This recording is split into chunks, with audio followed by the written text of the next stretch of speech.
Assalamualaikum warahmatullahi wabarakatuh. Innal hamdalillah nahmaduhu wa nasta'inuhu wa nastaghfiruhu wa na'udzu billahi min shururi anfusina wa min sayyiati a'malina may yahdihillahu fala mudhillalah wa may yudlil fala hadiyalah. Asyhadu an la ilaha illallah wa asyhadu anna Muhammadan rasulullah la na'biya ba'da amma ba'du. Yang terhormat kepada dosen pengampu Ibu Dr. Anda Sernanelis MPD. Saya Muhammad Arifin Ilham bersama rekan saya Ilma Rifana dari kelompok 10 akan menjelaskan tentang pengembangan evaluasi komponen kurikulum. Di sini saya akan menjelaskan yaitu tentang jenis-jenis evaluasi kurikulum. Jenis-jenis evaluasi kurikulum itu ada 5 jenis. Yang pertama yaitu evaluasi perencanaan dan pengembangan. Apa yang dimaksud dengan evaluasi perencanaan dan pengembangan? Nah, evaluasi perencanaan pengembangan itu sasaran utamanya adalah diperlukannya untuk mendesain kurikulum, memberikan tahapan awal dan penyusunan kurikulum, persoalan yang menyangkut tentang kelayakan dan kurikulum. Nah, yang kedua yaitu evaluasi monitoring. Evaluasi monitoring dimaksudkan untuk memeriksa apakah kurikulum ini mencapai sasaran secara efektif atau tidak, dan apakah kurikulum terlaksana sebagaimana mestinya. Nah, untuk yang ketiga yaitu evaluasi dampak. Evaluasi ini dimaksud untuk mengetahui dampak yang akan ditimbulkan oleh suatu kurikulum jika kurikulum itu telah dijalankan, telah diimplementasikan di dalam dunia pendidikan. Nah, dampak apa yang akan terjadi? Nah, dapat diukur berdasarkan kriteria keberhasilan sebagai indikator tercapainya tujuan kurikulum dalam kriteria itu apa? Jika itu tidak tercapai, maka harus dievaluasi lagi. Yang keempat itu evaluasi efisien dan ekonomis. Evaluasi ini dimaksudkan untuk menilai tingkat efisien kurikulum. Untuk diperlukan berbanding antara jumlah biaya, tenaga, serta keberhasilan yang diperlukan dalam suatu kurikulum dengan kurikulum yang lainnya dengan tujuan yang sama. Yang kelima yaitu evaluasi program komprehensif. Evaluasi ini dimaksudkan untuk menilai kurikulum secara menyeluruh dari perencanaan, pengembangan, implementasi, dampak, serta tingkat keefektifan dan efisien. Apakah semuanya aspek telah dijalankan atau telah memenuhi? Baik, selanjutnya di sini saya akan menjelaskan teknik evaluasi kurikulum, yaitu teknik evaluasi kurikulum di sini menggunakan 2 teknik, yaitu teknik tes dan teknik non tes. Nah, untuk teknik tes yaitu tes digunakan untuk mengukur kemampuan siswa dalam aspek kognitif atau tingkat penguasaan materi pembelajaran. Hasil tes biasanya diolah secara kognitif, diolah secara kuantitatif.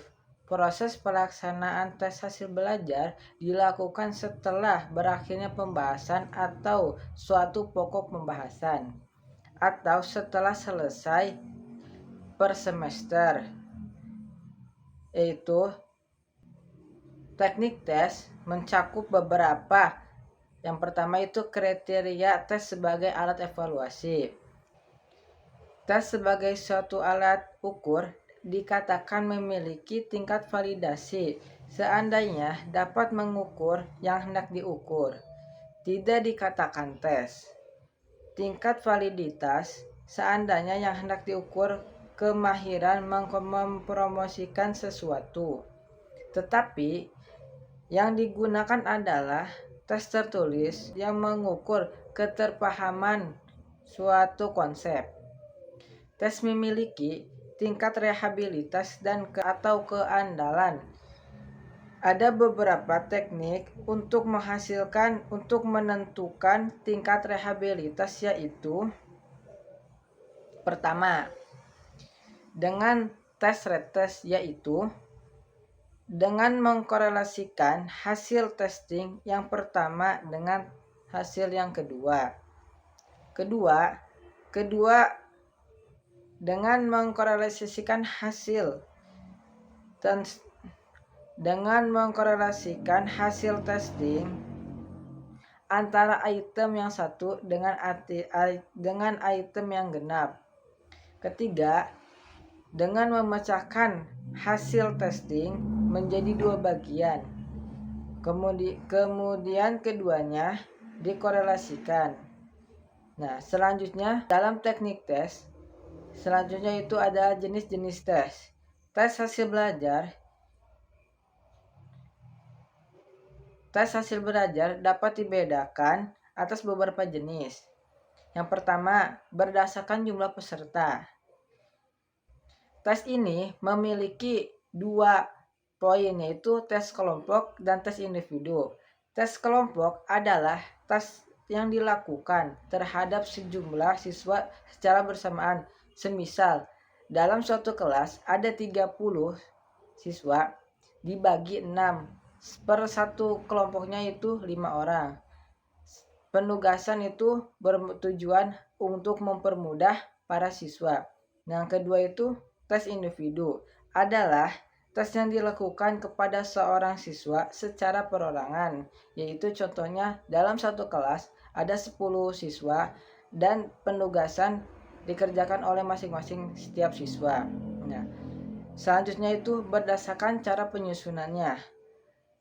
Tes buatan di sini ada 2 poin. Yang pertama, tes yang disusun untuk menghasilkan informasi yang dibutuhkan oleh guru yang bersangkutan. Tes buatan guru biasanya tidak memperhatikan validitas dan reliabilitas. Selanjutnya, tes standar. Tes standar yang digunakan untuk mengukur kemampuan siswa, sehingga berdasarkan kemampuan tes tersebut, tes dapat memprediksi keberhasilan belajar siswa pada masa yang akan datang. Nah, selanjutnya dilihat dari pelaksanaannya, yaitu di sini ada 2 poin. Yang pertama, tes tertulis adalah tes yang dilakukan dengan cara menjawab sejumlah item soal dengan cara tertulis. Ada 2 jenis tes yang tertulis, yaitu tes esai dan tes objektif. Tes esai adalah bentuk tes dengan cara siswa diminta untuk menjawab pertanyaan secara terbuka, yaitu menjelaskan atau menguraikan melalui kalimat yang disusunnya sendiri. Sedangkan tes objektif adalah bentuk tes yang mengharapkan siswa memilih jawaban yang sudah dipilih. Nah, selanjutnya tes lisan adalah bentuk tes yang menggunakan bahasa secara lisan. Tes ini bagus untuk menilai kemampuan nalar siswa. Tes lisan hanya mungkin dapat dilakukan manakala jumlah siswanya sedikit yang dievaluasi, serta menilai sesuatu yang tidak terlalu luas tetapi mendalam. Yang selanjutnya itu tes perubahan adalah tes dalam bentuk peragaan. Tes ini cocok manakala kita ingin mengetahui kemampuan dan keterampilan seseorang mengenai sesuatu. Nah, itu adalah beberapa teknik tes, kriteria tes sebagai alat evaluasi, dan jenis-jenis tes. Selanjutnya yaitu teknik evaluasi kurikulum dengan menggunakan teknik non-tes. Nah, Non-tes adalah alat evaluasi yang biasanya digunakan untuk menilai aspek tingkah laku termasuk sikap, minat, dan bakat serta motivasi. Ada beberapa jenis non-tes sebagai alat evaluasi, di antaranya wawancara, observasi, studi kasus, dan skala penelitian. Nah, yang pertama itu observasi. Observasi adalah teknik penilaian dengan cara mengamati tingkah laku pada situasi tertentu. Ada dua jenis observasi, yaitu observasi partisipatif dan non-partisipatif. Observasi partisipatif adalah observasi yang dilakukan dengan menempatkan observasi sebagai bagian di mana observer itu dilakukan.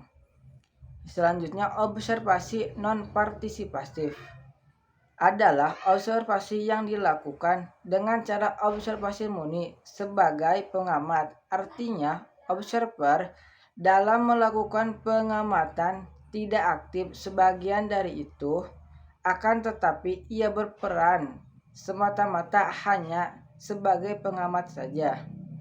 Yaitu selanjutnya wawancara. Wawancara adalah komunikasi langsung antara yang wawancara yang adalah diwawancarai dan yang mewawancarai. Ada dua jenis wawancara, yaitu wawancara langsung dan wawancara tidak langsung.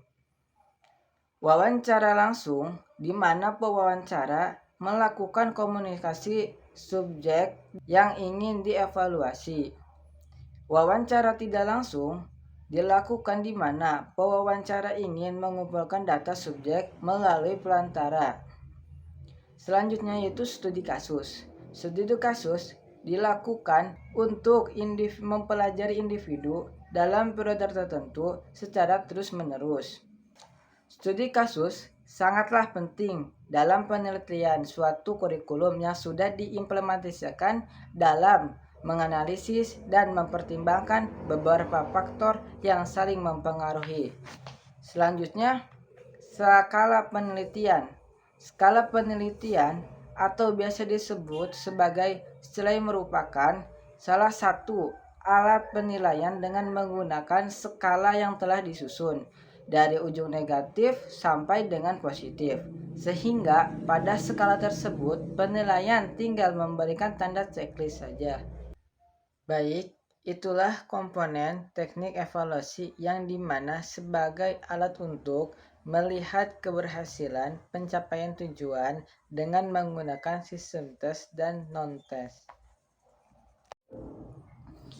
Selanjutnya yaitu instrumen penilaian. Instrumen penilaian atau instrumen evaluasi merupakan alat yang digunakan untuk mengumpulkan suatu atau mengelola informasi mengenai pencapaian-pencapaian hasil belajar para peserta didik. Jenis-jenis instrumen evaluasi yaitu berupa tes subjektif dan objektif melalui kuis, pernyataan, lisan maupun tulisan dan sebagai berikut. Dan non-tes, wawancara, kuesioner, observasi, dan lainnya berikut. Nah, instrumen evaluasi ini penting untuk digunakan oleh para guru agar dapat memperoleh secara langsung informasi deskriptif maupun informasi judgmental yang didapatkan dari metode tes maupun non-tes yang sudah disebutkan tadi. Pemilihan instrumen harus selaras dengan sarana dan sasaran mutu kurikulum yang diharapkan agar kurikulum berjalan efektif dan mencapai suatu keberhasilan. Baik, instrumen penilaian memakai 3 aspek, yaitu aspek kognitif, aspek efektif, dan aspek psikomotorik. Selanjutnya yaitu aspek efektif. Jadi, aspek efektif adalah proses pembelajaran yang meliputi bagaimana individu bersikap dan bertindak dalam lingkungan sosial.